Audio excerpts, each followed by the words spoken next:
ನಮಸ್ತೆ, ಅಲಿ ಹೆಬ್ಬಾಳ್ ಅಂತ ಸರ್. ಇದು ಶಿಕ್ಷಕರ ನೇಮಕಾತಿ ಸಲುವಾಗಿ ಏನಾದ್ರು CSC ಗೆ ಬಂದಿದೆ ಸರ್ ಸರ್ಕಾರದಿಂದ? ಏನ್ ಬರ್ಲಿಲ್ಲ ಬರ್ತದ, ರೆಡಿ ಮಾಡ್ತಿದ್ದಾರೆ. ಹಾ ಸರ್. ಹಾ ಸರ್, ಮತ್ತೆ TET ಮಾಡ್ತೀರಾ ಸರ್ ಇವಾಗ? ಇಲ್ಲ, ಅದು ಎರಡರಲ್ಲಿ ಯಾವ್ದು ಒಂದ್ ಮಾತ್ರ ಆಗ್ತದೆ. ಅದು TET ಅಥವಾ CET ಎರಡರಲ್ಲಿ? ಹೌದು, ಹಾಗೆ ಮಾಡ್ಬೇಕಲ್ಲ, ಎರಡು ಒಟ್ಟಿಗೆ ಮಾಡ್ಲಿಕ್ಕಾಗತ್ತೆ. ಈಗ ಎರಡು ದೊಡ್ಡ ಪ್ರೋಸೆಸ್. ಯಾವ್ದು ಮೊದಲು ಮಾಡ್ಬೇಕು ಅಂತ ಯಾರು ಹೇಳ್ತಾರೋ ಅದನ್ನ ಮಾಡ್ತೇವೆ. ಇದು 10,800 ಏನ್ ಹೇಳ್ತಿದ್ದಾರೆ ಸಾಹೇಬ್ರು, CM ಸಾಹೇಬ್ರು, EM ಸಾಹೇಬ್ರು? ಗೊತ್ತಿಲ್ಲ ಅದೀಗ ಯಾವ್ದು ನಮ್ಗೇನು ಡೇಟಾ ಕೊಡ್ಲಿಲ್ಲ. ಹಾ ಸರ್. ನಿಮ್ಗೆ ಗೊತ್ತಿರೋ ಹಾಗೆ ನನ್ಗೆ ಗೊತ್ತಿರೋದು. ಹೌದು ಸರ್. ಬಟ್ ಯಾವಾಗಂತ ಈಗ ಪ್ರಿಡಿಕ್ಟ್ ಮಾಡ್ಲಿಕ್ಕೆ ಆಗಲ್ಲ. ಆರ್ಡರ್ ಬಂದ ಮೇಲೆ ನಾನು ಗ್ಯಾರಂಟಿ ಹೇಳ್ತೇನೆ, ಅಲ್ಲಿ ತನಕ ಏನು ಹೇಳೋದಿಲ್ಲ. ಸರಿ ಸರ್, ಥ್ಯಾಂಕ್ ಯು ಸರ್. ಅಲ್ಲಿಂದ ನನ್ಗೇನು ಕಮ್ಯುನಿಕೇಟ್ ಆಗ್ಲಿಲ್ಲ. ಹೌದೌದು ಸರ್, ಅಂದ್ರೆ ಸರ್ಕಾರದಿಂದ ಇಷ್ಟು ಹುದ್ದೆಗಳಿಗೆ ನೇಮಕ ಮಾಡಿ ಅಂತ ತಮಗೆ ತಯಾರಿ ನಮಗೆ ಬರ್ಬೇಕು, ಆದೇಶ ಬರ್ಬೇಕಲ್ಲ, ಅಲ್ಲಿ ತನಕ ನಾವು ಸುಮ್ಮನೆ ಹೇಳಿದ್ರೆ ಸರಿ ಆಗುದಿಲ್ಲ. ಮೇ ಬಿ ಆಫ್ಟರ್ ಬಜೆಟ್ ಆಗ್ಬೋದು ಸರ್. ಬರ್ಲಿ, ಕೂಲಿ ಮಾಡ್ತಿದ್ದಾರೆ, ಗೊತ್ತಾಗಿದೆ, ನೋಡೋಣ ಏನಾಗುತ್ತೆ. ಸರಿ ಸರ್, ಧನ್ಯವಾದಗಳು ಸರ್, ಥ್ಯಾಂಕ್ ಯು. ಆಯ್ತು. ಹಲೋ ಸರ್, ನಮಸ್ತೆ, ಅಲಿ ಹೆಬ್ಬಾಳ್ ಅಂತ ಸರ್. ಇದು ಶಿಕ್ಷಕರ ನೇಮಕಾತಿ ಸಲುವಾಗಿ ಏನಾದ್ರು CSC ಗೆ ಬಂದಿದೆ ಸರ್ ಸರ್ಕಾರದಿಂದ? ಏನ್ ಬರ್ಲಿಲ್ಲ ಬರ್ತದ, ರೆಡಿ ಮಾಡ್ತಿದ್ದಾರೆ. ಹಾ ಸರ್.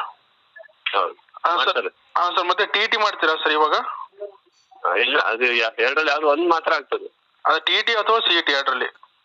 ಹೌದು, ಹಾಗೆ ಮಾಡ್ಬೇಕಲ್ಲ, ಎರಡು ಒಟ್ಟಿಗೆ ಮಾಡ್ಲಿಕ್ಕಾಗತ್ತೆ. ಈಗ ಎರಡು ದೊಡ್ಡ ಪ್ರೋಸೆಸ್. ಯಾವ್ದು ಮೊದಲು ಮಾಡ್ಬೇಕು ಅಂತ ಯಾರು ಹೇಳ್ತಾರೋ ಅದನ್ನ ಮಾಡ್ತೇವೆ. ಇದು 10,800 ಏನ್ ಹೇಳ್ತಿದ್ದಾರೆ ಸಾಹೇಬ್ರು, CM ಸಾಹೇಬ್ರು, EM ಸಾಹೇಬ್ರು? ಗೊತ್ತಿಲ್ಲ ಅದೀಗ ಯಾವ್ದು ನಮ್ಗೇನು ಡೇಟಾ ಕೊಡ್ಲಿಲ್ಲ. ಹಾ ಸರ್. ನಿಮ್ಗೆ ಗೊತ್ತಿರೋ ಹಾಗೆ ನನ್ಗೆ ಗೊತ್ತಿರೋದು. ಹೌದು ಸರ್. ಬಟ್ ಯಾವಾಗಂತ ಈಗ ಪ್ರಿಡಿಕ್ಟ್ ಮಾಡ್ಲಿಕ್ಕೆ ಆಗಲ್ಲ. ಆರ್ಡರ್ ಬಂದ ಮೇಲೆ ನಾನು ಗ್ಯಾರಂಟಿ ಹೇಳ್ತೇನೆ, ಅಲ್ಲಿ ತನಕ ಏನು ಹೇಳೋದಿಲ್ಲ. ಸರಿ ಸರ್, ಥ್ಯಾಂಕ್ ಯು ಸರ್. ಅಲ್ಲಿಂದ ನನ್ಗೇನು ಕಮ್ಯುನಿಕೇಟ್ ಆಗ್ಲಿಲ್ಲ. ಹೌದೌದು ಸರ್, ಅಂದ್ರೆ ಸರ್ಕಾರದಿಂದ ಇಷ್ಟು ಹುದ್ದೆಗಳಿಗೆ ನೇಮಕ ಮಾಡಿ ಅಂತ ತಮಗೆ ತಯಾರಿ ನಮಗೆ ಬರ್ಬೇಕು, ಆದೇಶ ಬರ್ಬೇಕಲ್ಲ, ಅಲ್ಲಿ ತನಕ ನಾವು ಸುಮ್ಮನೆ ಹೇಳಿದ್ರೆ ಸರಿ ಆಗುದಿಲ್ಲ. ಮೇ ಬಿ ಆಫ್ಟರ್ ಬಜೆಟ್ ಆಗ್ಬೋದು ಸರ್. ಬರ್ಲಿ, ಕೂಲಿ ಮಾಡ್ತಿದ್ದಾರೆ, ಗೊತ್ತಾಗಿದೆ, ನೋಡೋಣ ಏನಾಗುತ್ತೆ. ಸರಿ ಸರ್, ಧನ್ಯವಾದಗಳು ಸರ್, ಥ್ಯಾಂಕ್ ಯು. ಆಯ್ತು. ಹಲೋ ಸರ್, ನಮಸ್ತೆ, ಅಲಿ ಹೆಬ್ಬಾಳ್ ಅಂತ ಸರ್. ಇದು ಶಿಕ್ಷಕರ ನೇಮಕಾತಿ ಸಲುವಾಗಿ ಏನಾದ್ರು CSC ಗೆ ಬಂದಿದೆ ಸರ್ ಸರ್ಕಾರದಿಂದ? ಏನ್ ಬರ್ಲಿಲ್ಲ ಬರ್ತದ, ರೆಡಿ ಮಾಡ್ತಿದ್ದಾರೆ. ಹಾ ಸರ್. ಹಾ ಸರ್, ಮತ್ತೆ TET ಮಾಡ್ತೀರಾ ಸರ್ ಇವಾಗ? ಇಲ್ಲ, ಅದು ಎರಡರಲ್ಲಿ ಯಾವ್ದು ಒಂದ್ ಮಾತ್ರ ಆಗ್ತದೆ. ಅದು TET ಅಥವಾ CET ಎರಡರಲ್ಲಿ? ಹೌದು, ಹಾಗೆ ಮಾಡ್ಬೇಕಲ್ಲ, ಎರಡು ಒಟ್ಟಿಗೆ ಮಾಡ್ಲಿಕ್ಕಾಗತ್ತೆ. ಈಗ ಎರಡು ದೊಡ್ಡ ಪ್ರೋಸೆಸ್. ಯಾವ್ದು ಮೊದಲು ಮಾಡ್ಬೇಕು ಅಂತ ಯಾರು ಹೇಳ್ತಾರೋ ಅದನ್ನ ಮಾಡ್ತೇವೆ. ಇದು 10,800 ಏನ್ ಹೇಳ್ತಿದ್ದಾರೆ ಸಾಹೇಬ್ರು, CM ಸಾಹೇಬ್ರು, EM ಸಾಹೇಬ್ರು? ಗೊತ್ತಿಲ್ಲ ಅದೀಗ ಯಾವ್ದು ನಮ್ಗೇನು ಡೇಟಾ ಕೊಡ್ಲಿಲ್ಲ.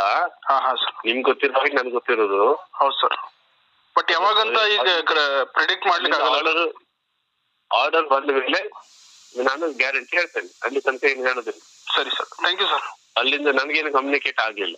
ಹೌದೌದು ಸರ್, ಅಂದ್ರೆ ಸರ್ಕಾರದಿಂದ ಇಷ್ಟು ಹುದ್ದೆಗಳಿಗೆ ನೇಮಕ ಮಾಡಿ ಅಂತ ತಮಗೆ ತಯಾರಿ ನಮಗೆ ಬರ್ಬೇಕು, ಆದೇಶ ಬರ್ಬೇಕಲ್ಲ, ಅಲ್ಲಿ ತನಕ ನಾವು ಸುಮ್ಮನೆ ಹೇಳಿದ್ರೆ ಸರಿ ಆಗುದಿಲ್ಲ. ಮೇ ಬಿ ಆಫ್ಟರ್ ಬಜೆಟ್ ಆಗ್ಬೋದು ಸರ್.